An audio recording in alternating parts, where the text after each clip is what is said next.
गुजरात प्रांत के काठियावाड़ क्षेत्र में समुद्र के किनारे सोमनाथ नामक विश्व प्रसिद्ध मंदिर में यह ज्योतिर्लिंग स्थापित है। पहले ये क्षेत्र प्रभास क्षेत्र के नाम से जाना जाता था। आइए जानते हैं श्री सोमनाथ मंदिर की कथा, इतिहास और महत्व। नमस्कार दोस्तों, मेरे YouTube चैनल भक्ति सरोवर में आपका स्वागत है। दक्ष प्रजापति की 27 कन्याएं थीं। उन सभी का विवाह चंद्रदेव के साथ हुआ था, किंतु चंद्रमा का समस्त अनुराग व प्रेम उनमें से केवल रोहिणी के प्रति ही रहता था। उनके इस कृत्य से दक्ष प्रजापति की अन्य कन्याएं बहुत अप्रसन्न रहती थीं। उन्होंने अपनी यह व्यथा अपने पिता को सुनाई। दक्ष प्रजापति ने इसके लिए चंद्रदेव को अनेक प्रकार से समझाया, किंतु रोहिणी के वशीभूत होकर उनके हृदय पर इसका कोई प्रभाव नहीं पड़ा। अंततः दक्ष ने क्रोध में आकर उन्हें क्षयग्रस्त हो जाने का श्राप दे दिया।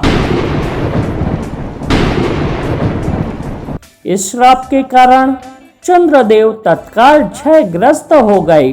उनके क्षयग्रस्त होते ही पृथ्वी पर सुधा शीतलता वर्षण का उनका सारा कार्य रुक गया।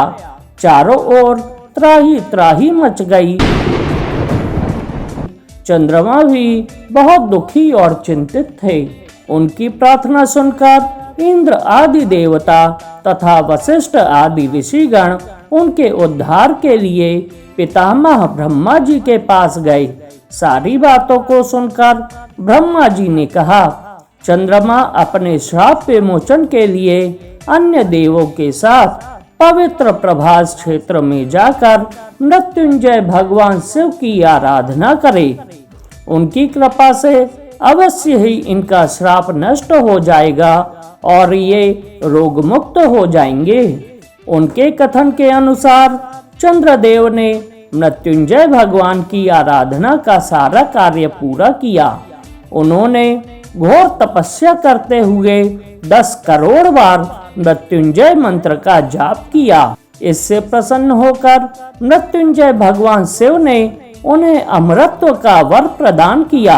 उन्होंने कहा, चंद्रदेव तुम शोक न करो।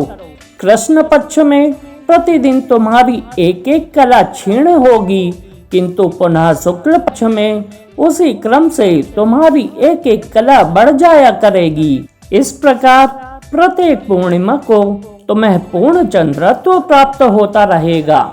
चंद्रमा को मिलने वाले इस वरदान से सारे लोकों के प्राणी प्रसन्न हो उठे।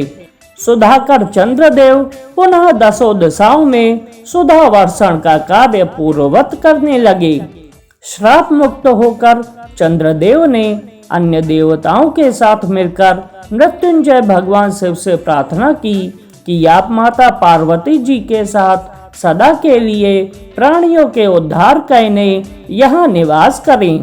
भगवान शिव उनकी इस प्रार्थना को स्वीकार करके ज्योतिर्लिंग के रूप में माता पार्वती जी के साथ तभी से यहाँ रहने लगे।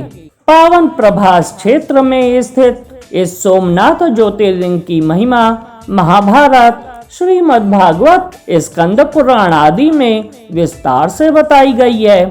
चंद्रमा का एक नाम सोम भी है। उन्होंने भगवान शिव को ही स्वामी मानकर यहाँ तपस्या की थी, इसलिए इस ज्योतिर्लिंग को सोमनाथ ज्योतिर्लिंग भी कहा जाता है। इसके दर्शन, पूजन और आराधना से भक्तों के जन्म जन्मांतर के सारे पाप और दुष्कृत्य विनष्ट हो जाते हैं। यह शिवलिंग 12 ज्योतिर्लिंगों में से पहला ज्योतिर्लिंग माना जाता है।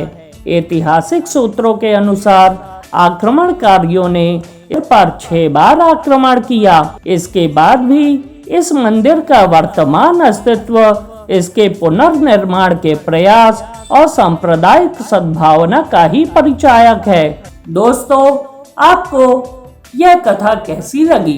कृपया कमेंट बॉक्स में जरूर लिखिएगा व इसे लाइक कीजिए, शेयर कीजिए एवं सब्सक्राइब भी कीजिए। धन्यवाद।